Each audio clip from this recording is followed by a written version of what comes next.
Hello my dear listener and welcome to our channel. The DJ at the reception had a perfect record. Shannon thought every song he played was one she hated.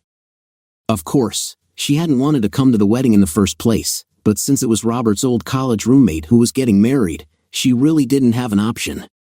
Where was her husband anyway, she wondered. Ah, there he was, over by the bar, deep in conversation with some guy she didn't know. This is worse than going to somebody else's high school reunion, she thought morosely. "Hey, P," a female voice yelled from the doorway, and Shannon's head shot up in surprise. Looking around, she spotted a young woman her own age with a drink in her hand. "Tracy," she squealed. "What are you doing here? I haven't seen you in forever." The two young women embraced excitedly. Then Tracy turned toward the man who'd accompanied her. "Hey, Darren, this is Shannon, my best friend forever from back in high school." "Shannon, this is Darren, my boyfriend." As Tracy made the introductions, Shannon looked the young man over with interest. He was a little over 6 feet tall with jet black hair combed back from his face, a jaw covered in dark stubble, and a silver earring flashing from one ear. Unlike most of the men at the reception, Darren was clad in tight black jeans and a black leather bomber jacket worn over a black t-shirt. Tracy found herself a bad boy, Shannon thought enviously. The couple joined Shannon at her table, and the two women began to talk animatedly while Darren ignored them and scanned the surroundings in amused contempt. It quickly became apparent to Shannon that Tracy had already hit the bar several times, judging by how loudly she was talking, but Shannon was just glad to see a familiar face in the throng. When their conversation paused, Darren took advantage of the opportunity. He turned to Tracy and pointed at Shannon. "You said her name was Shannon? Why'd you call her PK earlier?" Tracy laughed a little too loudly. "Because she's a preacher's kid," she said, "and we never let her forget it." The truth was that there was no way anyone, least of all Shannon, would ever forget that her father was the minister of a Methodist church in suburban Philadelphia. His position meant that she was expected to behave as a role model for others, but like so many offspring of religious figures, she responded by rebelling every chance she got in every way that she could find, to her parents' unending dismay. In school, despite being bright and quick to learn, she performed poorly and was a constant disciplinary problem. By the age of 14, she was already sneaking out of the house to meet up with the type of boys her parents did not approve of. She experimented with pot and alcohol, but fortunately, did not have a tendency to addiction. She was similarly lucky with sex. A pregnancy scare early on drove home the importance of contraception, and although she continued to be sexually active, she always made her partners use protection. Her parents were not aware of just how loose her morals were, but they despaired of the crowd she ran with, especially the boys she dated. "Why can't you find a nice young man?" her mother asked on more than one occasion. But her attempts to set her daughter up with dates she considered more suitable were met with open defiance. It was in Shannon's junior year of high school that an event altered the direction of her life. Her boyfriend at the time had arrived to pick her up for a date, but when Shannon walked out to his car, she found another girl in the front seat. Despite her date's fervent assertions that he was just giving the other girl a ride, Shannon flew into a jealous rage and refused to go, retreating to her room to sulk. Later that night, she was stunned to get a phone call with the news that her boyfriend and the other girl had been killed in an automobile accident. Even though they hadn't liked the boyfriend, Shannon's parents insisted that she go to the funeral. As she sat in the pew during the service, she felt a welter of emotions: sorrow at the boy's death, guilt at the angry thoughts she'd had that night, and most of all, fear at how close she'd come to losing her own life. That last emotion caused her to re-examine her lifestyle and make significant changes. Still a rebel, she nevertheless began to keep her defiance in check. At school, she started to focus on her studies and even got a summer job to bring in some income. She also toned down her partying, being especially careful around drugs and alcohol. As her parents watched their daughter's transformation, they agreed that the accident, tragic as it was, must have been an act of divine intervention. Thanks to her innate intelligence and the work she had put into her last year and a half of high school, Shannon was able to score high enough on the placement test to get into the Community College of Philadelphia. She began commuting to the main campus, working toward a degree in business administration. Emboldened by the changes he saw in his daughter's behavior, Shannon's father began to encourage her to take part in some of the activities for singles that his parish offered. Although she showed little enthusiasm, her father went so far as to introduce her to Robert Cunningham, a young man in his late 20s who had begun attending church there. Robert was tall and clean-cut with wavy brown hair.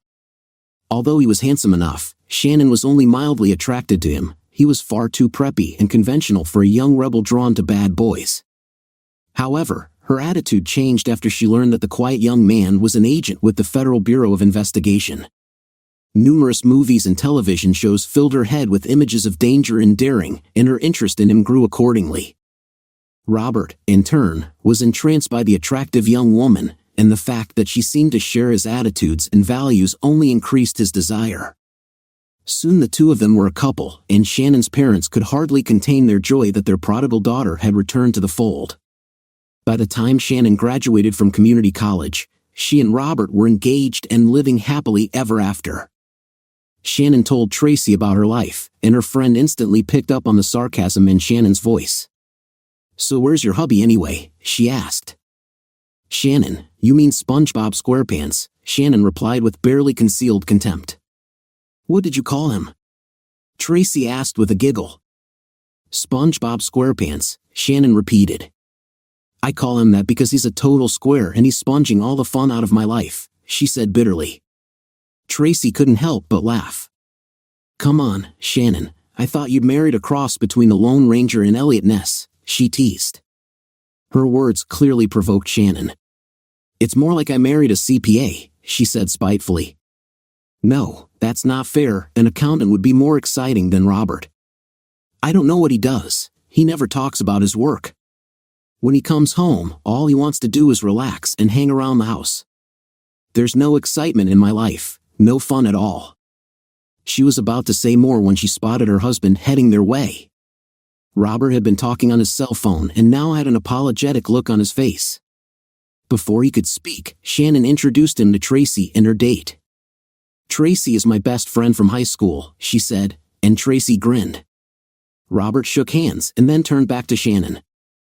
"Honey, I'm really sorry, but we're going to have to make an early evening of it. I'm on call tonight and something has come up at work." Shannon had been none too excited about the wedding reception, but the idea of spending another night at home watching television just added to her foul mood. Before she could respond, however, Tracy intervened. "You don't have to take her home, Robert. Darren and I can give her a lift. Let her hang with us for a while." Robert looked at Tracy uncertainly. Shannon hadn't told him much about her high school days, but his impression of Tracy wasn't wholly positive. He wondered how much the young woman had had to drink, although her boyfriend seemed sober enough. Something about him made Robert uneasy. As he hesitated, Shannon chimed in. "Come on, Robert, I really don't want to sit around the house all by myself on a Saturday night. When the reception is over, I'll catch a ride back with Tracy and Darren." "All right," he said finally, "but it'll probably be pretty late when I get in, so don't wait up for me, honey." With that, he kissed her and then went to pay his respects to the bride and groom. As soon as the door closed behind him, Shannon turned back to Tracy with a look of gratitude on her face. "Thanks, girlfriend. I would have screamed if I'd had to spend another night at home." "Let's go get another drink," Tracy suggested. Before they could do so, Darren spoke up. "You don't really want to hang around this morgue, do you? Let's go somewhere and have some fun." "Yeah," Tracy enthused, her eyes shining. "Let's blow this place and go find a little excitement." Shannon hesitated momentarily. This wasn't exactly what she told Robert she would do. But then she dismissed her reservations. "If he's going to go off and play G-Man, there's no reason why I can't go out and have a good time for a change." As the three of them went outside, Shannon was surprised to see Darren and Tracy heading for a motorcycle. "I haven't ridden on one of those in years," she exclaimed. "Can we all fit on it?" "Sure," Tracy said enthusiastically. "You get behind Darren and I'll sandwich you in." "What about helmets?" Shannon asked. Darren laughed. "Helmets are for sissies." He swung his leg over the bike and then turned around to look at Shannon as she hiked up her skirt and climbed on behind him. The thrill of doing something daring made her feel a jolt of excitement, and she couldn't help but wonder if this bad boy found her attractive. As soon as Tracy had settled in behind her, Darren took off, revving the powerful engine and peeling away from the wedding party. When he took a sharp turn at high speed, Shannon squealed involuntarily, a mix of fear and exhilaration gripping her as she clung tightly to the seat in front of her. Darren turned to give her a knowing grin, and Shannon couldn't help but wish her husband was more like him. By the time they arrived at their destination, the vibrations from the bike and the closeness of Darren had stirred something within Shannon. As she swung off the bike, she reminded herself, somewhat regretfully, that Darren belonged to Tracy. When the three of them entered through the street-level door, Shannon realized they had arrived at a dance club. The pounding music and flashing lights immediately transported her back to her wilder days, and she almost skipped across the floor as they moved through the semi-darkness. Tracy headed straight for the bar, calling out, "Hey, I want to do some shots. How about you guys?" Before Shannon could answer, Darren grabbed her hand and leaned in to speak into her ear above the noise. "Want to try something way better than booze?" he asked. "You'll like it, I promise." Shannon pulled back and looked into his eyes, which seemed to pierce through her. She felt a sudden urge to prove herself to him. "Okay, what is it?" she asked. He grinned and said, "Allow me to introduce you to Molly." When Shannon looked at him in confusion, he quickly produced 2 pastel-colored tablets from his pocket. He took one and swallowed it with ease. After a moment's hesitation, Shannon decided to follow suit and took her own tablet. "You're going to love Molly," Darren said with a laugh, making Shannon feel as though they were conspirators. He then turned toward the bar, corralled Tracy, and shouted over the music, "Come on, let's dance." The three of them squeezed into the crowd and began dancing together. At one point, Shannon leaned and yelled into Darren's ear, "What about Tracy? Doesn't she like Molly?" Darren shook his head. "Booze is her thing," he yelled back. Sure enough, Tracy soon disappeared only to return clutching another shot glass. After dancing for a while, Shannon began to feel a sense of warmth and well-being envelop her. The music seemed to meld with her mellow mood, and the rhythms of the lights blended with the motion of her body. She moved closer to Darren and Tracy, and the three of them felt like one entity. The sensation was amazing and unlike anything she had felt before. Eventually, she noticed that Tracy had found a vacant chair and had passed out. Darren went to check on her but quickly returned to focus his attention on Shannon. A euphoric feeling washed over her, and as the music continued, she wished the night would never end. Sometime later, she groggily watched as Darren picked up Tracy's unconscious body and tossed it over his shoulder. He then took Shannon's hand and led her outside to his motorcycle. He propped Tracy on the seat in front of him, draped her over the handlebars, and motioned for Shannon to swing on behind him. As he fired up the bike, Shannon was unaware of how much time had passed, only that she was exhilarated by the rush of the wind, the vibrations through the seat, and the warmth of Darren's body in front of her. Eventually, they stopped at an apartment building in the city. Darren carried Tracy inside while Shannon followed. Once inside, Darren unceremoniously placed the unconscious woman on the couch. Shannon came up behind him, wrapping herself around him and swaying to the music still playing in her head. Darren looked at her with a hungry expression, and Shannon felt a matching heat within her. Without a word, he pulled her into the bedroom and began kissing her passionately. She ran her hand over the front of his jeans and started to frantically tug at his belt. In their haste, they tumbled onto the unmade bed, their encounter rough and intense. When Shannon finally opened her eyes, she saw Darren pulling on his clothes. She lifted herself on her elbows and stared at him groggily. "That was incredible," she said. "It felt like we were at it forever." "Just how long did it last?" He glanced at his watch and smirked. "About 2 hours." Shannon's mind reeled. No way we were having sex for 2 solid hours. He gave her a sly grin. "I told you you'd like Molly." She slumped back down on the bed. "I will never be the same," she said, exhaustion setting in. Then the implications of what he had just told her sank in. "What time is it?" she asked apprehensively. "Nearly 2, he said over his shoulder. She gasped. 2 a.m.? My God, I've got to get home. By the time she had frantically pulled on her clothes, Darren was waiting for her. As they hurried through the living room to the apartment door, Shannon noticed Tracy still passed out on the couch. "Thank God for that," she thought guiltily, not wanting to face the girlfriend she had just betrayed. The trip to her house took only 15 minutes, but to Shannon, it felt like an hour. As they rode, she desperately tried to come up with a plausible excuse for why she was so late, but her thoughts were too jumbled.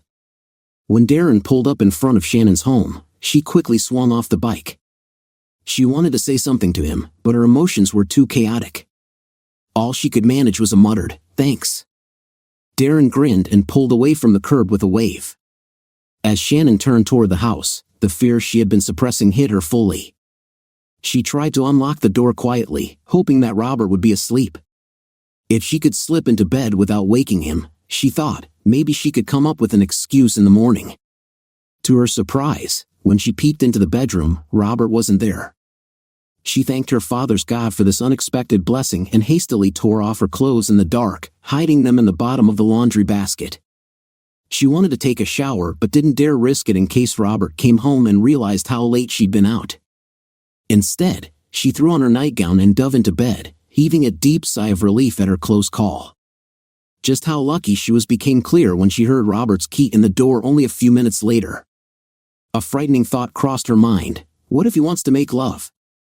She had worn her panties to bed and stuffed tissues in them to avoid staining the sheets, but nothing would save her if he began groping her. Then it came to her, the best way to avoid such a catastrophe was to take the initiative herself, but not with passion, rather, with anger. So when he tiptoed into the bedroom, she reached over and switched on the bedside lamp. "Where in the hell have you been?" she stormed at him so fiercely that he involuntarily took a step back. "I told you," he stammered, "I had to go out on business." "You've used that excuse too many times before," she snapped back. "I'm beginning to think you're seeing someone." He looked aghast. "No, honey, I'd never do anything like that. I love you." But she was on a roll now and not about to back down. "Well, if you're not seeing someone, tell me what you were doing," she demanded. "I can't do that, honey," he pleaded. "Can't or won't," she replied obstinately. It had been a long, hard night for Robert, and his weariness and frustration at his wife's accusations overcame his reticence. "It was a crime scene," he said wearily. "I had to go investigate." Inwardly, Shannon rejoiced that her tactics were working, but she didn't want to let him off the hook so quickly. "Crime happens every day, Robert. What made this so special that you had to be out until all hours of the night?" He sighed in resignation and began speaking in a low, cold voice. "You really want to know? All right then. It was a murder, actually, a double hit. 2 guys we've been after for a long time got executed tonight. Whoever did it hauled them out to a landfill, put a gun to their heads, and killed them." Resignation turned to resentment in Robert as he continued. "They put bags over their heads, tied their hands behind them, and forced them to kneel in the garbage before they shot them. You know why they put bags over their heads?" Shannon shrank back at his vehemence. "I guess so they couldn't see the faces of the men who kidnapped them," she ventured. "They didn't give a damn if their victims saw them," Robert said in an angry tone. "Have you ever seen a bullet hit a melon? The same thing happens when you shoot a man in the head. They put bags over their heads to keep the brains from splattering everywhere." He shook his head at the memory and stared off into space. Both of them were shot in the back of the head. When the medical examiner pulled the bags off, there wasn't much left of their faces. "Anyway, that's what I was out doing while you and your friends were having fun at the wedding reception. Are you satisfied now?" he asked bitterly. Shannon said nothing, but her pale face and wide eyes made clear the impact his story had made. Robert quickly finished undressing, climbed into bed, and pointedly turned his back to her. She switched off the bedside light and pulled the covers around her, pleased that her strategy had successfully diverted his attention. What a wild night, she thought as she rolled over to go to sleep. As she drifted off to sleep, the image that filled Shannon's mind was not her encounter with Darren but the execution-style slaying that Robert had described. Her last conscious thought was a wish that she hadn't pushed Robert quite so far. Shannon slept until noon the next morning. When she finally woke, Robert was cool toward her, but he began to warm up as the afternoon went on. Yet, instead of feeling relieved that his anger had faded, Shannon just felt depressed. Saturday night had been an exciting and satisfying adventure, but now her life was slipping back into its mundane routine, leaving her even more restless. Her encounter with Darren had rekindled impulses and desires she hadn't felt since high school. Returning to her humdrum existence seemed almost unbearable. She was still feeling down when she left for work the next morning, though that was usually how work made her feel. Her business administration degree had landed her a position as an administrative assistant to the director of procurement services at the school district of Philadelphia. She didn't like the director, who was a lecher constantly trying to sneak peeks down her blouse or up her skirt. But she was glad to have the job, and she made sure to give her boss a few inadvertent looks to ensure a good annual evaluation. Nevertheless, the work was mostly monotonous, and she had quickly grown tired of it. This Monday, however, held a surprise. When the director went out to the lobby to greet a visitor and brought him back to the office, Shannon almost gasped. The visitor was none other than Darren. He was dressed in a suit and tie, his hair combed back conservatively, and the silver earring was gone. But there was no mistaking him. A slight grin crossed Darren's face when he saw Shannon, but he didn't say anything or give any other sign of recognition as the two men went into the director's office and the door closed behind them. Shannon's mind raced with memories of Saturday night and questions about Darren's unexpected appearance and his meeting with her boss. Curiosity got the better of her, and she clicked on the intercom system while carefully turning down the volume. The office had an old system that allowed the director to give her instructions without leaving his desk. Shannon had figured out how to use it for eavesdropping. It was risky, but she couldn't resist. As she listened to their conversation, she became more perplexed. Darren seemed to be no more than another salesman trying to sell cleaning and office supplies to the school system. She could hardly believe that Saturday night's bad boy on a motorcycle was a soap salesman by day. But the longer she listened, the more something seemed off about their negotiations. Darren confidently told her boss that he represented a new business trying to establish a relationship with the school system. Although the director didn't seem particularly receptive at first, the tone of the conversation changed. "Our company is eager to show you how competitive we can be," Darren said smoothly. "So eager, in fact, that we're prepared to make you a very special offer. It's not unusual for us to do business through a broker, and when we do, we pay the broker a 10% commission. Since there's no broker in this case, we'd be willing to offer you that same commission as a token of appreciation for helping us get our foot in the door." Shannon could hear the director rocking back in his chair and imagined the expression on his face. "You said a 10% commission?" the director asked, as though barely interested. "And what would be the limit on the order size?" "No limit at all, Mr. Director," Darren answered smoothly. "The commission would remain the same and apply to any size order. If you wanted a year's supply for the entire school district, we'd be happy to accommodate you." "And how would this commission be paid?" Shannon's boss asked, a little too quickly.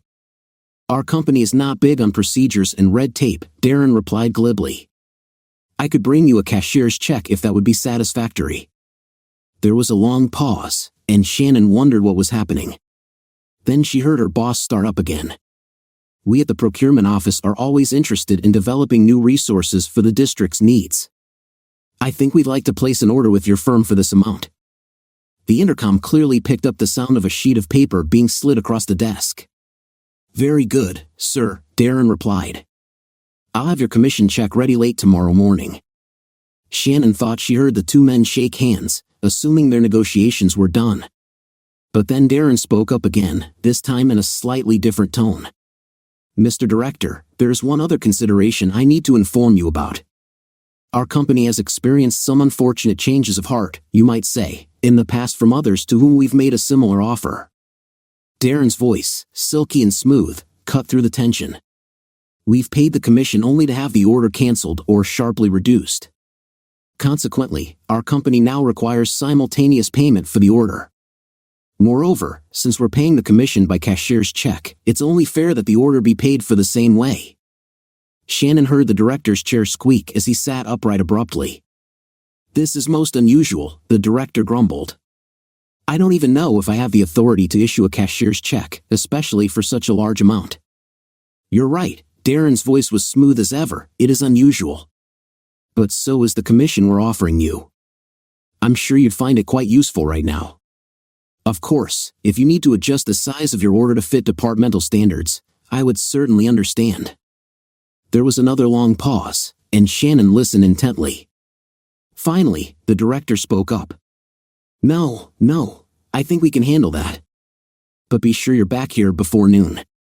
I have a luncheon to attend tomorrow, and I don't know how late it will run. Shannon, knowing the director had no such luncheon on his schedule, realized he wanted to deposit that check as quickly as possible. She quickly shut off the intercom and pretended to be hard at work at her computer as the two men emerged from the director's office. Thank you again, sir. I look forward to a long and mutually rewarding relationship between our organizations, Darren said with enthusiasm, then turned and left without acknowledging Shannon. As she drove home that afternoon, Shannon couldn't stop thinking about what she had overheard. While she wasn't surprised that Darren might offer a bribe to secure the district's business, she found it hard to reconcile this with the image of him as a sales rep, even a crooked one. The mention of cashier's checks added another layer of confusion. Why risk the deal by insisting on that payment method? Her thoughts shifted to the director, and she shook her head in disgust. It was no surprise that the old lecher was willing to accept a bribe. For a moment, she considered reporting what had happened, but the thought quickly passed. It wasn't her problem. Her thoughts kept returning to Darren. His appearance at her workplace had stirred up a flood of emotions she struggled to control. That night, she dreamed about him. The next morning, when Darren arrived at the building, the director rushed out to greet him like a celebrity. No interruptions, Shannon, he barked, making Shannon struggle to control her grimace. As soon as the two men disappeared behind the closed door, she quickly switched on the intercom. When the director asked if he had the commission, Darren's voice sounded oily and confident. I do, Darren replied. And just to show you how confident my company is in you and the school district, let me present our cashier's check before I even see your order and your payment. Shannon could almost see the scene unfold as the director eagerly accepted the check and scanned it. After a brief pause, she heard him say, "Everything seems to be in order." "Very well, here's our check along with our order and the amount we discussed yesterday. I had to pull some strings to get a cashier's check for this amount, but here it is." "Thank you, sir," Darren replied smoothly. "You won't regret it. And let me remind you that our arrangement will remain in place for any future orders as well. You'll see, this will be a very profitable arrangement for all of us." "Very good," the director said. "Now, if you'll excuse me, I have to get to that lunch." The two men then reappeared in the anteroom, and the director told Shannon he was off to lunch. She nodded and said she would take her lunch break as well. As soon as the men were gone, Shannon grabbed her coat and hurried to her car. Navigating through lunch hour traffic, she wondered what she was getting into but continued driving until she arrived outside the shabby apartment she remembered from Saturday night. She sat in her car, waiting, hoping she had read the situation correctly. It wasn't long before Darren arrived and walked toward the front door. Shannon quickly got out of her car and ran toward him. "Darren, wait," she called out. He turned, his face first showing surprise, then wariness. "Hello, Shannon. You might as well come inside," he said, holding the door for her. Once inside, with no one else present, Darren turned to her, arms crossed. "What are you doing here?" he demanded. Shannon ignored the question and said, "I listened to you. I heard everything you and the director talked about. I know you bribed him." "So?" Darren asked, his tone surly. "Are you going to turn me in?" Shannon ignored the question again and added, "I think there's more going on than bribery. I don't believe you're a soap salesman. I think you're a con man." "I think that check you gave him wasn't any good," Shannon said, her voice steady. Darren's mouth curved into a crooked grin, but his eyes remained cold. "You're smarter than I thought. Yes, the whole deal was a con, and the check I gave him was as phony as a politician's promise. But the check he gave me from the school district was good as gold, and I've already cashed it. What happens when a director tries to cash his check and finds out it's fake?" Shannon asked. "Won't he come after you?" Darren's grin grew more insolent. "That's the beauty of this particular sting. He's screwed no matter what. The only way he can report me is by admitting he took a bribe, and he probably won't be willing to do that until he has to explain why there haven't been any shipments of cleaning supplies. By then, I'll be long gone." Darren's eyes narrowed. "So, how much do you want to keep quiet?" "I don't want your money," Shannon said evenly. Darren looked visibly surprised. "No? Then what do you want?" Shannon met his gaze with intensity. "I want you to take me with you." Darren's surprise turned into contemplation, then his smile returned. "Are you sure? Do you really want to leave your loving husband, your nice home in the suburbs, and your 9-to-5 job?" he asked mockingly. "Do you really want to give all that up to run with me?" A fierce look crossed Shannon's face. "I think I've been looking for someone like you my whole life," she said huskily, throwing herself against him and kissing him passionately. Darren's hands gripped her hips, pulling her closer.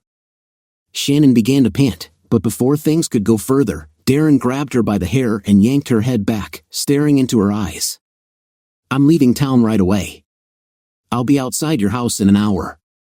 If you're not ready, I'm not waiting. We're leaving on your motorcycle." "No, I'll be in a car," Darren corrected. "Sometimes you have to leave your toys behind when you live this kind of life." "What about Stacy?" Shannon asked.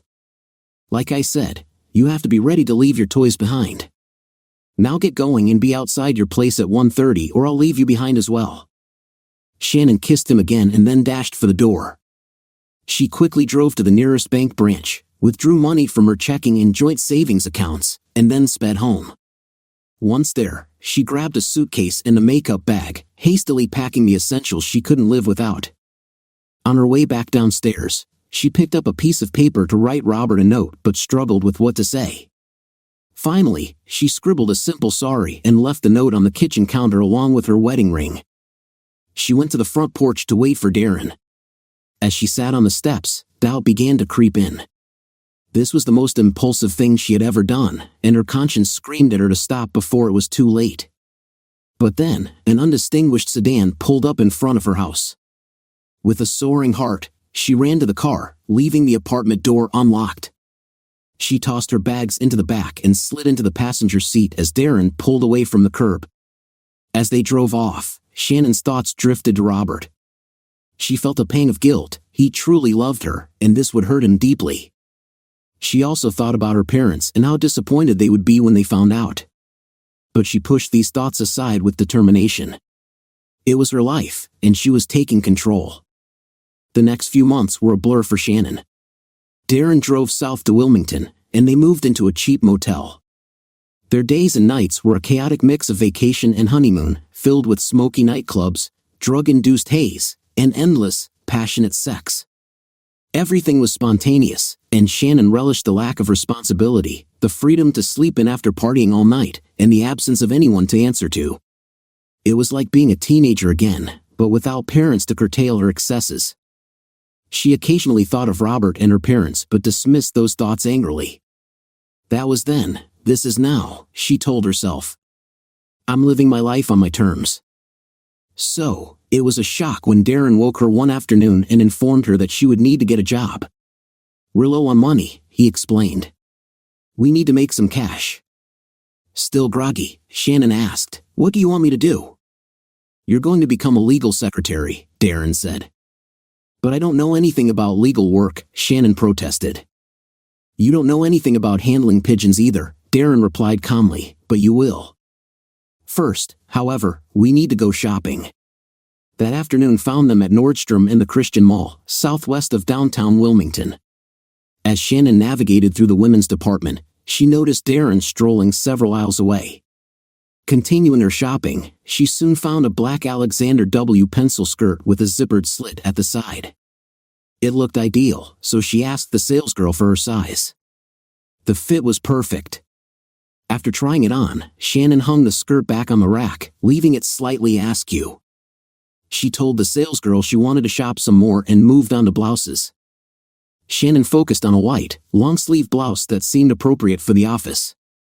Remembering Darren's instructions, she tried on one size smaller than usual. After admiring herself in the mirror, she returned the blouse to the rack, leaving it protruding slightly. Next, She made her way to the shoe department, where she tried on several styles before selecting a pair of elegant black high-heeled pumps. Despite the $300 price tag, she purchased them with cash. Shannon then strolled to the food court and took a seat. Moments later, Darren joined her, carrying a large bag from Champ Sports. "Did you get everything?" she asked anxiously. When Darren nodded, she added, "Shouldn't we get out of here?" "Nah," Darren said dismissively. "We're clear." "How can you be so sure?" Shannon asked. "Simple," he replied. "Stores aren't looking for a man to shoplift women's clothing. Someone might have seen you browsing, but they usually don't pay much attention to a man in the women's department. Besides, the expensive shoes serve a purpose." "What purpose?" she asked, still uneasy. "3 reasons," Darren explained. First, salespeople in footwear keep a close eye on the merchandise, so shoes are hard to swipe. Second, expensive footwear usually has ID chips that must be disabled before they leave the store. And third, if anyone was suspicious of you, they'd forget about you once you made a purchase. A shoplifter wouldn't buy anything, especially something that costly. Despite Darren's reassurances, Shannon felt relieved when they finally returned to their motel. Darren turned on the Weather Channel, watching for a few minutes before turning off the TV. "Looks like tomorrow will be a good day for hunting pigeons," he said. "Here's what we're going to do." Shannon was uneasy about becoming a part of Darren's con game. It was one thing to go along for the ride with him, it was quite another to actively participate. Yet, she saw no way to avoid it. So, at noon the next day, she made her way nervously down Delaware Avenue toward DuPont Park. She was dressed in the clothes Darren had shoplifted the previous day, hoping she looked like the secretary she was supposed to be. She spotted Darren on the opposite side of the street and half a block ahead of her. As she reached the small park, Darren made a subtle gesture, and she noticed a man seated on a bench near the fountain. She glanced back at Darren for confirmation, and when he nodded, she approached the stranger. He appeared to be in his late 60s with thinning gray hair, wearing an older-style suit with noticeable wear at the cuffs and collar. Taking a deep breath, Shannon said, "Excuse me, sir. I think you dropped this," holding up an oversized, unmarked business envelope. The man looked at her and then at the envelope, taking the opportunity to give her a second glance. "No, I'm sorry, young lady, that doesn't belong to me," the old man said with a smile. "Are you sure?" Shannon asked, pointing out that she had found it under the bench where he was sitting.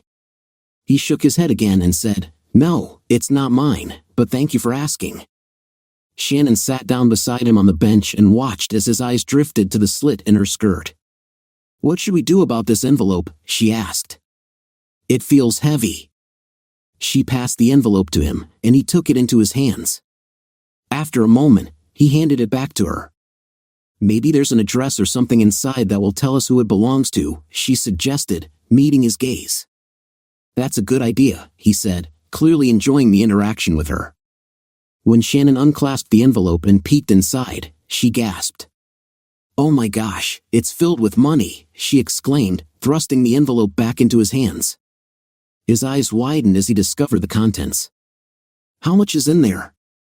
Shannon asked excitedly. The man looked down at the stacks of bills in his lap, his eyes widening. "These are packets of $100 bills," he said in a hushed voice. He quickly began to count the money, and once finished, he turned to her and said, "There are 20 packets, and each one has 25 bills. That means there's $50,000 in here." Shannon's eyes widened. "Can we keep it?" "I mean, there's no name on the envelope and nothing inside to indicate who it belongs to. That would be $25,000 for each of us." The desire was evident in his eyes, but he wasn't fully convinced. "I think we have to report this to the authorities in case someone lost it," he said. Seeing her disheartened expression, he added, "But maybe if no one claims it, we can keep it." Shannon's eyes lit up as an idea struck her. "My boss is an attorney, he works in that building right across the street. Let me call him, he'll know what to do." Before her companion could respond, Shannon pulled out her cell phone and called her boss. After a brief conversation, she hung up and turned back to the man. "He said he was on his way to a meeting but will stop by on the way to see us." "Oh, look, there he comes now." She pointed to Darren, who was appropriately dressed in a dark blue suit, white shirt, and striped tie, carrying a heavy legal briefcase. After introductions, Shannon explained the situation. Darren took the envelope, briefly checked inside, and looked down at Shannon and the older man. "I know exactly what this is," Darren said confidently. "I've seen it before. This is drug money. Someone was going to make a payoff, and something went wrong. What do we do now?" Shannon asked. "We'll have to notify the police, of course," Darren replied. "But I'm happy to inform you that once a few formalities are completed, the money belongs to the finders." Shannon squealed in delight and hugged Darren. He returned her embrace warmly. "Before you get too excited," Darren interrupted, "there's one small complication." The two seated on the bench looked at each other in alarm before turning back to Darren. "The problem," he continued, "is that an unmarked envelope is a common ploy used by drug dealers to launder money. They claim to have found it, and when it goes unclaimed, they take possession and end up with clean money." "But we're not drug dealers," the older man protested. "I know that," Darren responded. "But you need to convince the police, not me." He paused, letting the realization sink in before continuing, "I think I know a way. If each of you were to contribute some of your own money, it would demonstrate your good faith to the police. Besides, no drug dealer would put up their own cash like that." Seeing the doubt in the older man's face, Shannon quickly spoke up. "That makes sense to me. How much would we have to put up to show good faith?" "What would be ideal," Darren said, "is if each of you could contribute half of the total money. That would clearly show the police that you're honest and not trying to pull a money laundering scheme." Shannon spoke up again. "I have a little over $25,000 in my savings account at the bank across the street. If it means a chance to double that, I'm willing to get it, especially since we're going to give it to the police." She turned to her companion. "What about you? Can you do the same?" When he hesitated, Shannon hurriedly added, "My husband and I could really use $25,000. I bet that much money would come in handy for you too." "Yes, it would," the older man agreed. After a moment of decision, he added, "My bank is just down the street.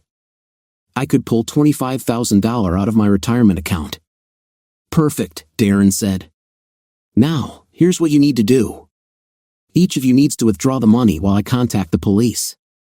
Be sure to have your bank put the money in an envelope with the withdrawal receipt and seal it. That way, there can be no question where the money came from.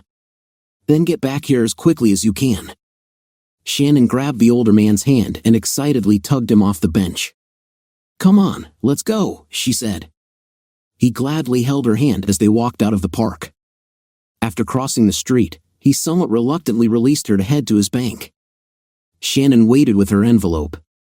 When the gray-haired man returned, puffing from his haste, Darren took the big envelope they had found and opened it to show them the $50,000 inside. He then added the envelopes from Shannon and the older man, closed the flap, and sealed it. "There," Darren said triumphantly. "Now the police will know it hasn't been tampered with." He checked his watch and pulled out his cell phone. Turning away, he made a call, and it was clear from one side of the conversation that something was amiss. Darren turned back to them, holding his finger over the phone's speaker. "There's been an accident, and the detectives have been delayed. It'll be about 15 minutes before they can get here." He looked around and then back at them. "Listen, I don't feel comfortable holding this much money out in the open like this. We need to put it in a safer place," Darren said, turning to the older man. "Is your car parked nearby?" The gray-haired man nodded quickly. "Yes, I'm parked on the first level of the parking garage right over there." "Good," Darren said approvingly. "We'll go over there and lock the envelope in the trunk of your car. I'll let the police know where to look for you." With that, they walked across the street and into the garage, with the older man leading the way. "There's my car," he said, pointing to a Chevrolet in the middle of one row. As they neared the car, there was a clatter of metal on concrete, and Shannon let out a little squeal. "Oh, I dropped my phone," she said, bending over carefully to pick it up. When she stood up, she saw the older man had been watching her. She held the phone out to him. "Do you think it will be okay?" He took the phone from her to examine it, and Shannon watched over his shoulder as Darren switched the envelope with the money for an identical one from his briefcase.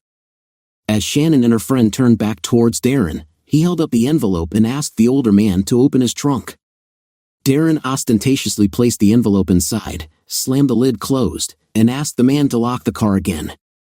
"Now I feel better," Darren said reassuringly. "I'm sorry, but if I don't hurry, I'll be late for my meeting. The police should be here any minute, so you two just wait for them by the car." Before they could say anything else, Darren hurried away. The older man looked around uneasily, and Shannon quickly gripped his arm. "So tell me," she asked with an encouraging smile, "what are you going to do with all that money?"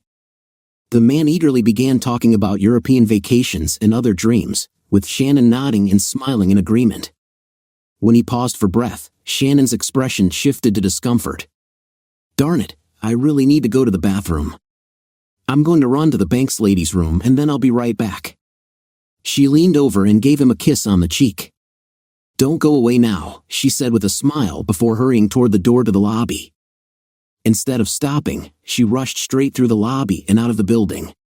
Turning west, she walked down the street until she reached an alley where Darren was parked with the engine running. When he pulled away, she was almost shaking from the adrenaline rush. "How did I do?" she asked excitedly. "Like a pro, baby, like a pro," Darren responded with a chuckle. "That's how you do the pigeon drop." He laughed. "I wish you could have seen it when you bent over to pick up your phone.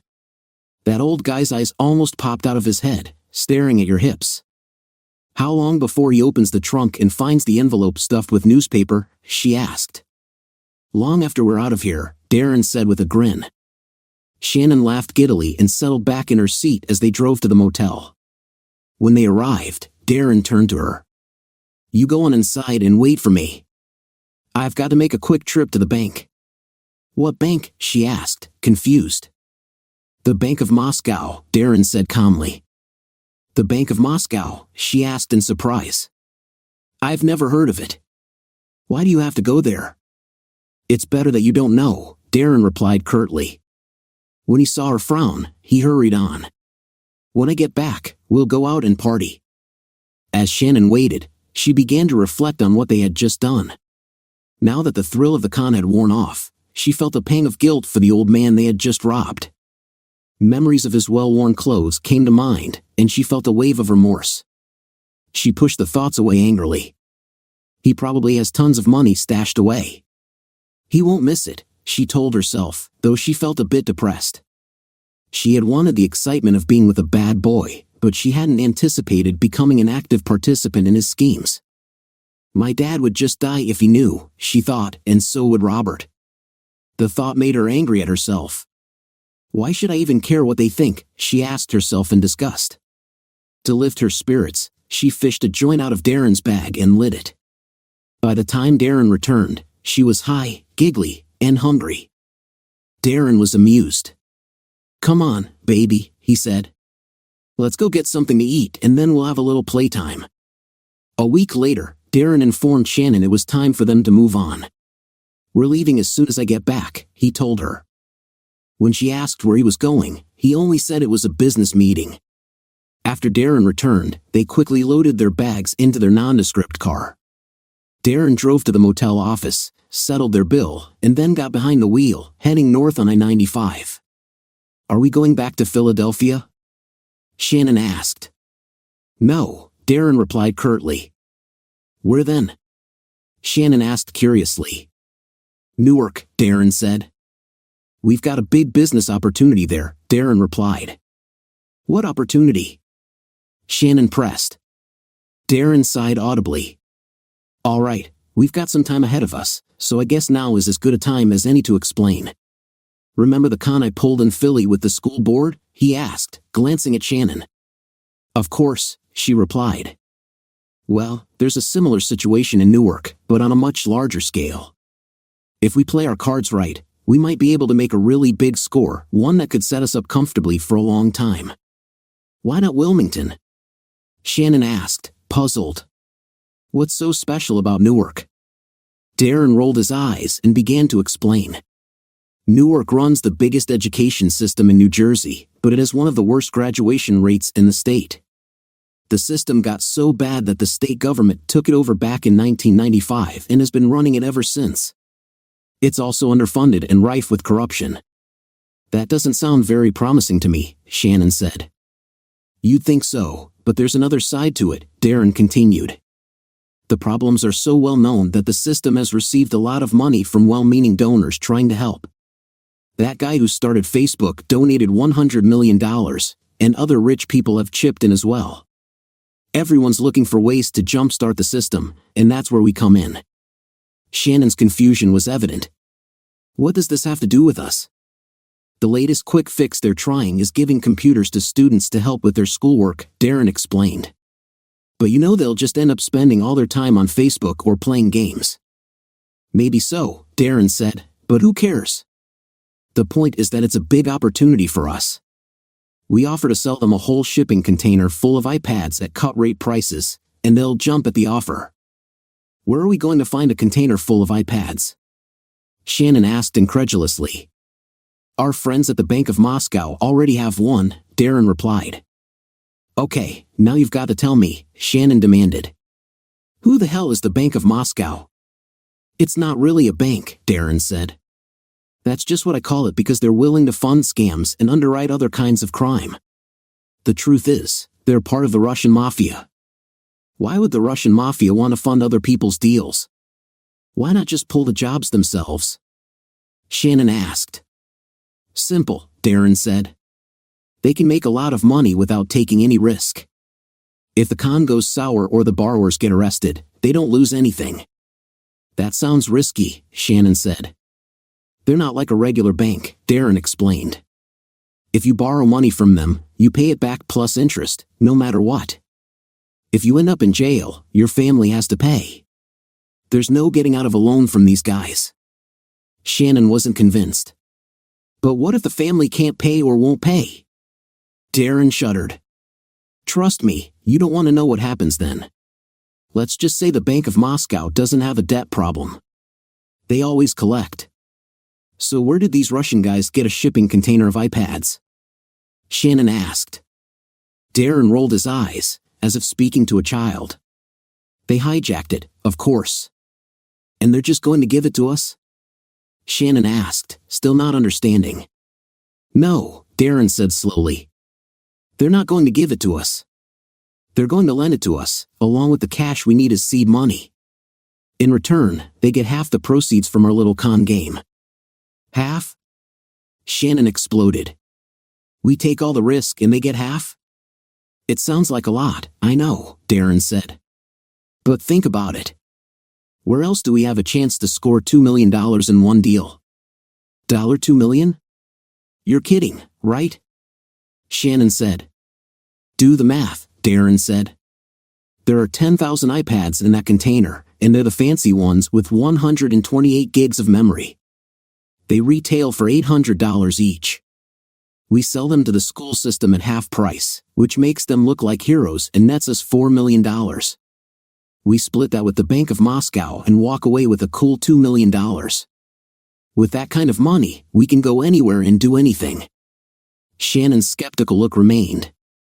Do you really think you can con the school board into buying stolen merchandise? Darren grinned. Our new partners tell me that the guy we have to deal with is Gordon Kman, the head of the Newark's Future Today Foundation. This guy is politically ambitious and not too picky about where possible campaign funds come from. They think he's touchable. I don't understand, Shannon said. How are we going to do it? Darren paused, grinning even more broadly. I'm not going to con him. You are. Shannon gasped, startled. I don't know how to do something like that. Don't worry, baby, Darren said. I'll coach you every step of the way. He'll be putty in your hands. The day after they checked into an inexpensive motel near the Newark airport, Darren and Shannon made a trip to Manhattan for another shopping spree. They returned with a complete wardrobe for Shannon, including lingerie from Agent Provocateur, a dark gray Armani women's suit from Saks Fifth Avenue, and a pair of black suede Burberry high-heeled ankle boots. Her only actual purchase was the boots, for which she paid in cash. The rest of the evening was spent going over Shannon's role and how to handle any questions or issues Gordon Sermon might raise. Darren had already been in contact with Sermon's office at the foundation to set up the appointment and introduce Shannon as Miss April Johnson, Vice President of Sales for Global Resources. All marks are the same, Darren reassured her. If you can get them to focus on the rewards, they'll convince themselves that everything else you're saying is true. Once they start visualizing the prize, they want to believe you. Shannon spent a restless night, nervous about her role and uneasy about her increasing involvement in Darren's schemes. Yet, she could see no way to back out. The next morning, jittery and unable to eat, she felt a bit better once she put on her power suit and ankle boots. Before she left for the foundation's offices, Darren reminded her, "Remember, baby, you have a secret weapon. It's hard for a man to say no to someone like you." Once settled in Sermon's office, Shannon launched into her rehearsed pitch. Global Resources, she explained, had acquired a container of 10,000 tablets at distressed prices. These were the deluxe $800 models, but her firm could offer them to the foundation at half price if they took the entire lot. It was a preposterous story, and Shannon was sure Sermon would kick her out soon. However, as she went through her proposition, it became clear that Sermon was paying more attention to her body than her words. To test this, she crossed and uncrossed her legs several times, noticing his focused gaze. Realizing this could work to her advantage, Shannon's confidence grew. She shifted from the deal's details to praising the foundation's work and Sermon's role. As he responded positively, she began to describe the impact of acquiring so many tablets for the school system, the favorable publicity, and the political implications. "The people of Newark are looking for a leader who has the vision to address the city's problems and the decisiveness to get things done," she said. This could be a real inflection point for the right man. As she spoke, she leaned toward him, causing her jacket to gape open and reveal glimpses of her bra. "My company would be interested in supporting such a leader," she continued smoothly. "We'd be prepared to contribute seed money to help get a political campaign in motion. We're talking about 1% of the sale as a sort of commission, which would go a long way toward getting a mayoral campaign rolling." Sermon considered this, then replied slowly, $440,000 would certainly be helpful. Shannon interrupted, as Darren suggested, "No, Mr. Sermon, not 1% of our price to you. 1% of the retail value." His eyes widened. $80,000 exactly, she said with a smile. Sermon stared off into the distance, then refocused and narrowed his eyes. "You've given me a lot to think about, Miss Johnson," he said. "I'd like a bit more time to consider your proposition before coming to a final decision." Shannon's smile broadened. "Of course, Mr. Sermon. But you must realize that we have other potential opportunities for moving this merchandise. Rapid inventory turnover is key to our success." Sermon nodded, understanding. "Why don't we plan to meet tomorrow at this same time to continue our discussion?" Shannon smiled, rose gracefully, and extended her hand. "I'll be looking forward to it," she said smoothly. As she left his office, she added a slight sway to her hips. When Shannon returned to Darren, she was bursting with excitement. "Oh God, Darren, I think it just might work." He hardly asked any questions, and when I started talking about what this could do for him, you'd have thought I was giving him a hand job. Darren was equally thrilled. "You know what this means, babe? If we can pull this off, we'll walk out of here with $2 million. Darren's excitement led him to grab Shannon and kiss her passionately. Their enthusiasm quickly turned into a heated moment, and they found themselves shedding their clothes in a rush before collapsing onto the unmade bed in a fervor of passion. As Darren immersed himself in the moment, he exulted, "Do you miss your old life now? Do you miss good old SpongeBob?" Shannon, caught up in the ecstasy, clung to him and declared, "The hell with him, the hell with them all. This is what I want. Just give it to me now." The next day, Shannon returned for her follow-up appointment wearing another shoplifted outfit. This one, while still business appropriate, featured a shorter skirt and a blouse with a plunging neckline. She entered Sermon's office with confidence, and his initial response only reinforced her positive outlook. "Miss Johnson, I've given your company's proposal a great deal of consideration, and I find it extremely interesting." she thought to herself. He's hooked, working hard to keep her triumph from showing. However, Sermon continued, in the course of my research, I came across an interesting situation I'd like to share with you. About 9 months ago, the school system in Philadelphia contracted to purchase a large quantity of cleaning supplies from a new vendor. When no supplies were ever delivered, an investigation revealed that the head of purchasing had accepted a bribe from the fake supplier. Shannon's excitement quickly turned to fear. Oh God, she thought, he knows about us. The police must be outside, ready to arrest me. Her heartbeat raced, and sweat began to bead down from her armpits. It took all her effort not to bolt for the door. But Sermon continued. What I found particularly interesting was that the bribe was in the form of a cashier's check, which turned out to be as fake as the supply contract itself. Shannon wondered if she might faint. Sermon smiled smugly. The philosopher George Santayana famously said that those who fail to learn the lessons of history are doomed to repeat them.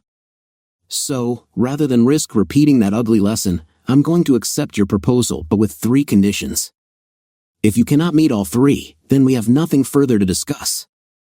Shannon was stunned, struggling to comprehend what was happening. He's not going to arrest me, she thought in confusion. He's actually going to take the deal. Oblivious to her inner turmoil, Sermon went on, here are my conditions. First, the campaign contribution your company wishes to make must be in cash, delivered concurrently with the merchandise. Shannon's mind raced. How are we going to get $80,000 in cash?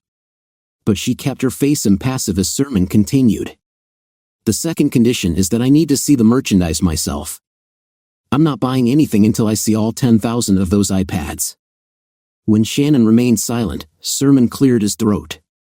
My third condition is of a different, more personal nature. Before we conclude our transaction, you will need to spend a night with me at the Meadow Lynn Hilton. Shannon gasped, jumping out of her chair in shock. Before she could express her outrage, she took a deep breath, sat back down, and struggled to maintain her composure. I was not expecting something like this from you, Mr. Sermon. I am taken aback by what you're demanding. I believe the best thing for me to do is discuss this with my colleagues. Good day, sir. With that, she rose and stalked to the door. Sermon's parting words made her stop. Please don't take too long thinking it over, Miss Johnson. My offer is time-sensitive. Rapid inventory turnover, you know. Fuming, Shannon said nothing further. When she returned to the motel, her angry scowl made it clear to Darren that things had gone awry. Before she could speak, Darren demanded, what happened? What went wrong? When Shannon told him about Sermon's cash demand, Darren didn't see it as an unsolvable problem. I didn't expect that, but I think we can work around it. Let me talk to the Russians and see what they say. He was untroubled by Sermon's requirement to see the merchandise. The Russians have the container at Port Newark. I'll arrange a special showing for Sermon when I call them about the $80 grand. This can work for us, Shannon. It'll be okay. Shannon's anger escalated. No, it won't, she shouted. Because I'm not going to sleep with that pig. Darren's eyes widened. That's his third condition. He wants to sleep with you? This is great, it means he's in. We've got him, baby, we've got him. Shannon was taken aback by his response. I'm not a hooker, she protested. I don't want to spend the night with that sanctimonious jerk. Darren grabbed her by the shoulders, making her wince. Grow up, Shannon, he yelled.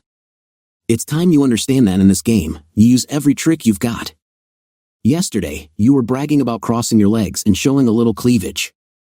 Grow up, Shannon, Darren said, gripping her shoulders firmly. It's time you understand that in this game, you use every trick you've got. Yesterday, you were showing a little cleavage and crossing your legs. Now, just use a little more to seal the deal. Shannon, almost in tears, asked, but what about us? How will you feel if I have to sleep with him? Darren wrapped his arms around her and hugged her tightly. He lifted her chin so he could meet her gaze. Oh, baby, I'll love you even more if you pull this off. This is like winning the World Series. It's huge. One night with a mark means nothing to me. Shannon looked up at him, wanting to believe his reassurances, but she was still troubled. She had never wanted to be part of the con in the first place and felt increasingly used by Darren. Despite wanting to make him proud and the rewards the job could bring, she struggled with the idea of being used in this way. After a few moments, she reluctantly agreed to do what Darren wanted. With the crisis averted, Darren shifted focus back to Sermon's conditions and proposed a plan. "Now that we know we've got him, I think we can use the cash as leverage," he said. Under Darren's guidance, Shannon called Sermon to confirm that the deal was acceptable and agreed to meet him at the hotel 2 nights later. Sermon was clearly excited but was brought back to reality by Shannon's countercondition. "We have a condition of our own," Shannon said. "If you want our campaign contribution in cash, you'll need to pay for the computers in cash as well." Sermon's reaction was one of outrage. "How do you expect me to get $2 million in cash? And even if I could, the largest bill in circulation is $100. Do you have any idea how much that would weigh?" Shannon put the phone on mute and looked at Darren with a worried expression. Darren told her to hold firm. When she resumed the call, she said, "If you can't manage the cash, then give us another option. Otherwise, the deal is off." Sermon's anger simmered down after a few minutes. "What about Eurobonds?" he proposed. "The foundation has a substantial quantity of Eurobonds in its endowment. I could use those for this purchase. Would that work?" Shannon looked at Darren, who shrugged uncertainly. He quickly scribbled on a piece of paper and held it up to her. "Let me consult with our financial team, Mr. Sermon," Shannon said. "I should be able to call you back within the hour." After hanging up, Darren contacted his Russian contact and explained the situation. After a lengthy conversation, he hung up and shared the news with Shannon. The Russians said Eurobonds are issued by corporations and governments in Europe, and they work like bearer bonds. As long as the bonds are legitimate, they can be redeemed for cash. The Russians use them frequently for money laundering. So, if the bonds are valid, they'll take them. Shannon was uncertain. "So, what does that mean?" Darren began to dance around the room. "It means we've got him," he crowed. "He wants this deal bad. I'll bet he's already drafting his campaign announcement." Shannon, after her initial elation, found her emotions fluctuating. Darren's praise made her feel important, but at times she felt like a pawn in his game, used for his purposes. The idea of being forced into this role stung deeply. Despite her reservations, she found herself walking through the lobby of the Medellin Hilton 2 days later. She wore a dark gray maxi dress that fluttered around her heels and hugged her figure enticingly. The standout feature was the cowl back that revealed her braless back. The outfit, which Darren had helped her select, was both sexy and sophisticated. Arriving early, she positioned herself on the far side of the lobby. When she saw Sermon approach, she turned away, allowing the arch of her back to be visible. Sermon nearly rushed to her side, eager to meet her. During dinner, accompanied by several bottles of wine, Sermon spoke extensively about the Foundation's achievements, attributing all successes to his leadership. Shannon pretended to be engrossed, but her thoughts drifted as she caught sight of a man who resembled her father. The resemblance triggered memories of her father's lectures. "You can't do that, Shannon. Good girls don't act that way. You don't want people talking about you." As these memories surfaced, her teenage rebelliousness resurfaced. "I'll do what I want," she thought defiantly. The reluctance she had previously felt evaporated, and she began to embrace the idea of playing her role in the scheme. Impulsively, she leaned across the table and interrupted Sermon's monologue. "That's very interesting," she said with a seductive tone, "but wouldn't you like to take a bottle of wine upstairs and continue the conversation in your room?" The spark in her eyes gave him all the encouragement he needed, and he quickly settled the bill. In the elevator, her newfound assertiveness took over. She grabbed him by the tie and pulled him toward her for a passionate kiss that left Sermon breathless. "I knew you were hot," he moaned. Once inside the room, Shannon continued to take charge. After locking the door, she took several large swigs of wine directly from the bottle. She then pushed Sermon into a chair and slowly slid her dress off her shoulders, letting it fall down her arms. "Screw them," she thought to herself. "Screw them all, Sermon, Darren, Robert, Daddy, all of them. I'll do what I want." With that, she arched her back and let out a cry as her climax overcame her. The sensations continued, prolonging her pleasure until it finally subsided. She then slumped against Sermon's chest and quickly fell asleep. Several hours later, she awoke, confused and disoriented. The view of Manhattan's lights through the window reminded her of the events of the previous evening. As she became fully awake, a sense of elation washed over her. She reveled in the thought of having successfully seduced and conned Sermon, who would soon hand over $2 million in cash. She fell asleep almost immediately after turning away from the thought. The next morning, the sunlight streaming through the windows brought with it a throbbing hangover and a mouth that felt as if it had decayed. When she looked over the side of the bed, she saw a pair of legs in suit pants and lace-up shoes. Sermon sat down in a nearby chair and said gruffly, "Now let's talk business." The passive demeanor he had shown the night before had vanished. "Here's how it's going to go," he said curtly. "You will meet me at my office at 5 p.m. this afternoon. Bring the $80,000 in cash in a briefcase. Come alone, or the deal is off. I'll have the Eurobonds ready. We'll count the cash and the bonds to make sure everything is legitimate. Afterward, we'll go to a storage locker I've rented. You bring a heavy-duty padlock, I'll have one too. We'll lock the money up so neither of us can pull any tricks. We'll leave the money in the locker while we inspect the merchandise at the container terminal. Once I verify that you have the tablets, we'll return to the storage locker to collect our money." He paused. "Got it?" When she nodded, he looked at her intently. "Remember, no tricks," he added. Shannon held his gaze, trying to hide her distaste. "No tricks," she confirmed. Sermon gave her a thin smile and headed for the door but turned back to add, "Oh, and I was right.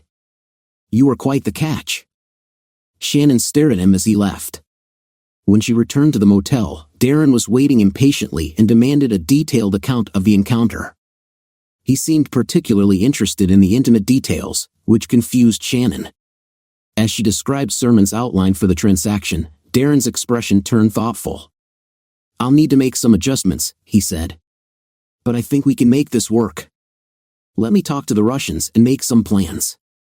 With that, Darren left to make arrangements. Shannon packed their belongings, feeling a deep sense of depression. The rebelliousness from the night before had faded, replaced by self-doubt. Sermon's treatment had made her reflect on the reality of her situation, and she felt a profound sense of shame. Shannon tried to convince herself that she didn't care what others thought, but she wasn't fully convinced. To lift her spirits, she focused on the potential future with the money. "I'd really like to see Paris," she thought, imagining herself strolling by the Eiffel Tower, shopping at exclusive French salons, and dining in fine restaurants. The thought brightened her mood, and she felt almost normal again when Darren returned. Darren entered the motel room carrying a large briefcase. "Okay," he said, "I think we've got it all worked out." He patted the briefcase. "Inside this case are the documents you need. Guard it with your life until it's locked up in that storage unit because if anything happens to it, the Russians will be on us like a shark on a seal." Shannon shuddered at the imagery and asked, "So, how's it all going to work?" "It's probably better if you don't know," Darren replied. "That way you can't inadvertently give anything away." Shannon didn't appreciate his lack of confidence in her, but before she could protest, Darren continued, "There's one more bit of acting you'll need to do to seal the deal. After that, we're home free." She listened to his instructions and smiled. "I can do that," she said confidently. Just before 5 p.m., Darren dropped Shannon off outside the foundation offices. "Remember, baby, in an hour or so, we'll be rich," he encouraged. Shannon walked toward the building, lugging the briefcase. She was surprised by how heavy it was, filled with stacks of $100 bills. Sermon awaited her anxiously. When he tried to take the briefcase, she pulled it back. "Easy, easy," he soothed. "I'm just going to count it." He pointed to a metal-clad carrying case on a nearby table. "The Eurobonds are in there. You can check them if you want." Shannon approached the briefcase, totaling the face value of the bonds.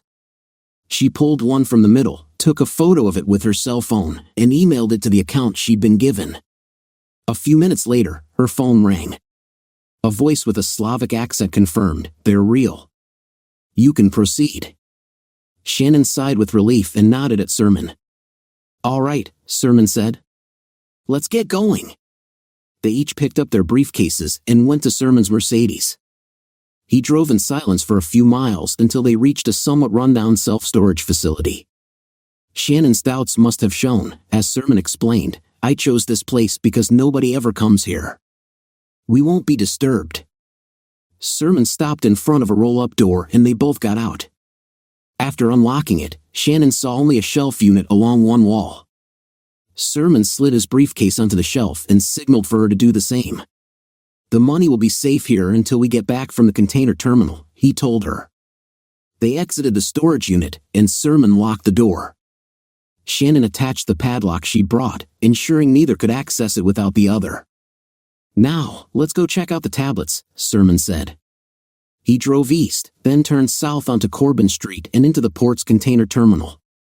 The vast area was filled with brightly colored shipping containers and towering loading cranes. Shannon consulted the directions Darren had given her and directed Sermon to a narrow street lined with containers. They stopped next to a bright blue container. Shannon checked the numbers and handed Sermon a key. He unlocked the padlock and opened one of the two doors. Inside, the container was filled with large boxes bearing the familiar Apple logo. Sermon pulled out a folding knife and opened one box to reveal smaller boxes inside. He opened one and pulled out an iPad, exclaiming with satisfaction. "I told you," Shannon said. Then, following Darren's instructions, she added, "But you'll want to check the boxes in the back just to make sure they're all the same." "Right," Sermon agreed eagerly, climbing over the boxes toward the far end of the container. As he neared the back, Shannon couldn't wait any longer and started trying to close the container door. Hearing the creaking hinges, Sermon turned and yelled, "What the hell are you doing?" He scrambled back toward the front as Shannon struggled to close the door. The locking pole was stuck, and Shannon wasn't strong enough to move it.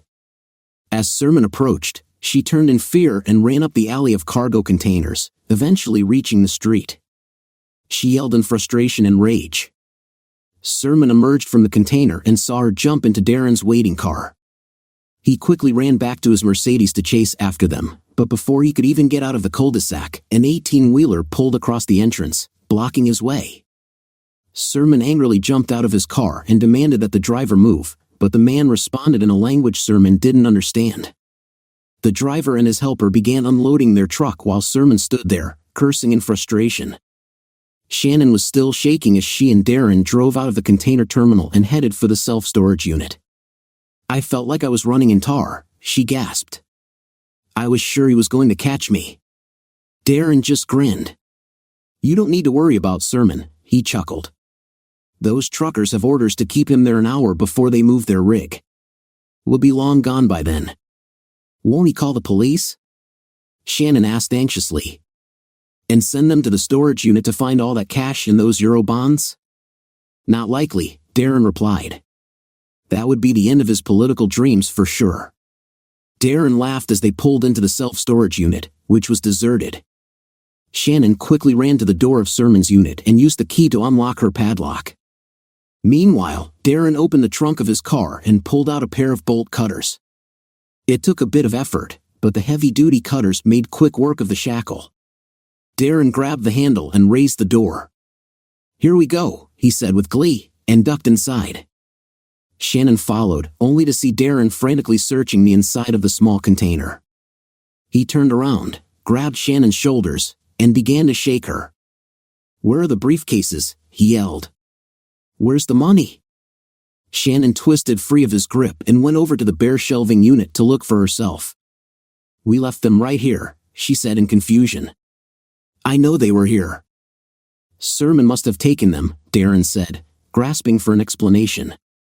"No, he didn't," Shannon shrilled. "I saw them with my own two eyes. They were on the shelf when we locked the door." Darren grabbed his head and began to moan. When he looked up at her, his face had gone pale. Oh God," he cried. "This is bad. This is very bad. The Russians will kill us if we don't get them their money." His fear caused Shannon to panic. "It's not our fault, Darren," she cried desperately. "Somebody must have stolen it." The Russians will understand, they have to. You don't get it, Darren shouted. These are really bad people. I know what they've done to others who owed them money, and we owe them a pile of it. We're as good as dead. No! Shannon yelled, grabbing Darren's arm. We can talk to them. We can pull another con and then pay them back. Let me go, you stupid, Darren screamed, shoving her so hard that she fell to the concrete floor, bruising her hip. I've got to get out of here. As she looked up in shock, Darren dashed out of the storage unit and headed straight for the car. Wait for me, she yelled, struggling to get to her feet, but Darren ignored her and started the engine. Before he could even get the car in motion, two large black SUVs pulled into the driveway, blocking him completely. Several large men ran to the car door and yanked Darren out of the driver's seat. Within seconds, they had bound his hands behind him and thrust him into the back seat of one of the SUVs. As Shannon stood there paralyzed, rough hands grabbed her arms and twisted them behind her back. Heavy plastic bands tightened around her wrists, and she was propelled toward the opposite door of the same SUV that held Darren. Once inside, another plastic band was wrapped around her ankles, leaving her completely helpless. In terror, she glanced over at Darren, only to see one of the men pull a burlap sack over his head. Then her own vision went dark as she felt the rough cloth envelop her face. She began to plead with her captors, but a rough voice ordered her to be quiet, and she obeyed out of fear. As the car sped up, Shannon suddenly remembered Robert's account of the mob execution he had investigated the night she'd met Darren. His description of the double murders came back to her vividly, and she began to sob in terror at the thought of her face being blown off inside the burlap bag. Hot, burning tears flooded down her cheeks, and mucus ran over her upper lip and into her mouth. She gasped to breathe, which only made her cry harder. Her panic-stricken mind desperately searched for some miracle that might provide salvation. Maybe someone would see them and report it to the police, she thought. But then she remembered the tinted windows and lapsed into self-pity. It's not fair, she thought. I'm not a bad person. I don't deserve to die. But when she thought about how she'd treated Robert and her family, she had to admit that she wasn't a very good person after all. In her feverish state, Shannon was haunted by the image of the old man they had framed in Wilmington. As her thoughts turned to her family, she tried to recall the religion her father had worked so hard to instill in her. She mentally bargained with God, promising to change her life and be a better person if only he would spare her. Despite her efforts, she couldn't remember any prayers and finally slumped down in her seat, overwhelmed with despair. From her side, she heard a sound and realized Darren was whimpering. And to think I thought he was a bad boy, she raged to herself. The car went around a curve, causing her to shift on the seat, and the pain from her bruised hip reminded her of Darren's cowardly attempt to flee without her. She silently began cursing him and herself for her fascination with him. Abruptly, the car made a sharp turn, and the vibrations from the tires indicated they had turned onto an unpaved road. A new jolt of terror surged through Shannon. We're at the landfill, she thought, and began sobbing again. The SUV abruptly braked to a stop, almost throwing Shannon into the seat in front of her. The door beside her was thrown open, and she shrieked as she felt hands groping her legs. Hold still, a gruff voice ordered. The plastic band around her ankles fell off, and then a hand grabbed her, pulling her from the car. The unknown abductor led her forward, and she could hear Darren shuffling alongside her. They stumbled over the rough ground for about 20 yards and then stopped. Strong hands gripped her shoulders and forced her down on her knees. The ground was rocky, but in her fear, Shannon hardly noticed. A voice to one side asked, "How much longer?" 5 minutes max, came the reply. At first, Shannon was perplexed, but then the awful truth hit her: she had less than 5 minutes to live. She started to slump to the ground, but a hand roughly pulled her back up. As she knelt there shivering in terror, she heard footsteps approaching from behind. Suddenly, light flooded through the loose weave of the burlap. It must be the car headlights, she thought, and then she shrieked as she felt a hand at the back of her head. At that instant, the bag was yanked off her head. In the blinding light, all she could see were a pair of legs standing in front of her. "Is this what you wanted?" a bitter voice rang out. Shannon gasped. "That sounds like Robert's voice." "Is this really the life you wanted?" living like a common criminal, always on the run with someone like him?" the voice asked again. Now Shannon knew she was right. Robert's voice dropped to a level but was raw with emotion. "I would have given you anything, Shannon, done anything to make you happy. I would have taken a bullet for you." She could do nothing but hang her head in shame and misery. "Here," he said sharply. When she looked up, she saw him reach into the inside pocket of his jacket. Instinctively, she flinched, but instead of the pistol she feared, he pulled out an envelope and threw it on the ground in front of her. "Since you wanted it so badly, here are your divorce papers," he said bitterly. He stared at her for a minute, then looked around at the others. "I'm done here. You can have the two of them now," he said and walked away from the kneeling pair. One of the other figures standing outside the circle of light spoke up. "All right, people, the show's over. Let's get back to work." Shannon and Darren were pulled to their feet, their hands still bound behind them, and led to the SUV.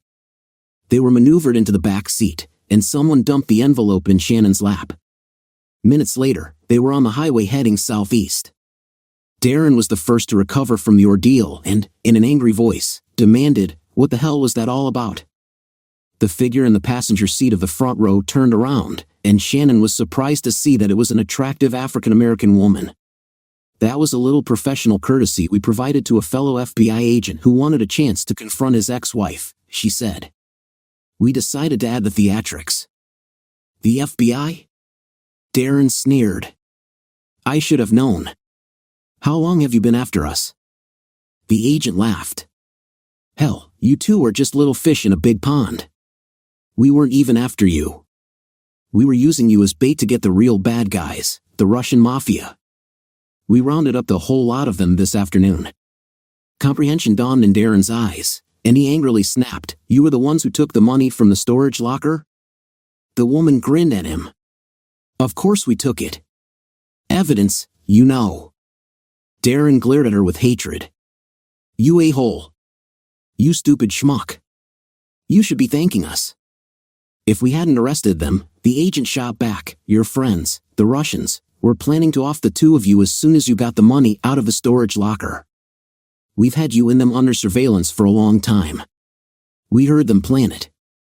Shannon gasped, and Darren's bravado evaporated. After a while, Shannon asked, "Where are we going now?" The agent looked at her for the first time. "Why, the Essex County Jail, of course," the agent said. "What did you expect?" Shannon's face drooped to her chest. The agent glanced back and forth at the pair in the back seat, then turned to Shannon with a puzzled look. "Why in the world would you leave Robert Cunningham for this little piece of—" Shannon couldn't meet her eyes. "I guess I always had a thing for bad boys." "What bad boy?" the agent asked contemptuously. "You mean that little coward with the wet pants?" Shannon glanced over and saw the crotch of Darren's jeans was soaked. When Darren saw her looking, he turned his face away to stare out the window. The agent driving the car swore. He pissed himself. "Damn, I'm going to have to clean the back seat again." The female agent laughed and then turned back to Shannon. "You wanted a bad boy?" she asked scornfully. "You were married to one of the baddest FBI agents on the East Coast. That man has more decorations for bravery than most agents hope for in an entire career. Your ex-husband has taken down mob bosses, bank robbers, and serial killers, and you wanted a bad boy." "I never knew," Shannon said in a small voice. "Yeah, you didn't know," the woman said harshly. "And you nearly killed him. A lot of us thought he wasn't going to make it after you ran out on him. That man loved you so much, and you treated him like he was trash on the street." She took a deep breath to calm herself. "But after tonight, I think he'll be okay. And when he's back on the market, there are a lot of single ladies in the bureau who are going to be after him. You know what? I might just be one of them." The agent behind the wheel gave a mock groan. "Damn, Alice, I thought you were hot for me." The female agent laughed and playfully cuffed his shoulder. "Shut up, Ree. You know your wife would skin you alive if she heard you talking like that." Before she could say anything more, the driver announced, "We're here," and made a sharp turn into the admitting area of the blue-painted complex of the Essex County Correctional Facility. Shannon and Darren were escorted into the building and led down a corridor. As they walked along the fluorescent-lit hallway, the female agent took Shannon's arm and pulled her off to the right, away from Darren. They came to an empty holding cell. After the agent directed Shannon inside, she slammed the door shut and left. Shannon slumped down on the cot chained to the wall, trying to process everything that had happened: the adrenaline rush of the sting on Sester, the terror of imminent death, the flood of relief when she realized she would live, and the shame of Robert's confrontation had left her emotionally exhausted. Thinking about how Darren had abandoned her to try to save himself, she felt a sense of relief at being separated from him. Even if he hadn't tried to abandon me, she thought, his Russian friends would have killed us. How could I ever have been tempted to run away with someone like him? She reviled herself and then recalled what the female FBI agent had told her about Robert. It was clear that the woman had a completely different view of the man she had married. She thinks he's a hero, Shannon marveled. She thinks he's hot. A clang from somewhere in the building caused her to look up, and the sight of the barred door reminded her of the future she faced. The thought of spending years in prison was deeply depressing, and the worst of it was that she had no one to blame but herself. Suddenly, the female agent reappeared at the bars, unlocked the cell door, and beckoned to Shannon. "Come on," she said, leading Shannon down a corridor that ended at a door. When she opened it, cool night air hit Shannon's face. They were in the parking lot, and a car was waiting with the engine running. Shannon looked back at the agent in confusion. "What's happening?" The agent simply motioned her toward the waiting vehicle. Then the door opened, and a familiar figure got out. "Daddy!" Shannon cried out in disbelief. When she saw that it was indeed her father, she dashed to him and threw her arms around him, sobbing into his lapels. "I'm so sorry, Daddy. I'm so sorry for everything." "Let go, honey," he said, his voice choked with emotion. She let him lead her to the passenger side of his car. "Where are we going?" she asked. "We're going home, honey," he said gently. "But I don't understand," she said plaintively. "Why am I free? How did you know to come get me here?" As her father pulled out onto Doris Avenue and headed toward the on-ramp for the New Jersey Turnpike, he glanced over at his prodigal daughter. "Robert called me," he said. "He asked me to give you a message. He said, tell her this is a parting gift from SpongeBob." Shannon gave a little cry of pain and began to weep again. She couldn't decide whether her unexpected and wholly undeserved redemption was an act of kindness by Robert or the harshest punishment he could have inflicted on her. Please share your thoughts in the comments section below, and don't forget to like, share, and subscribe.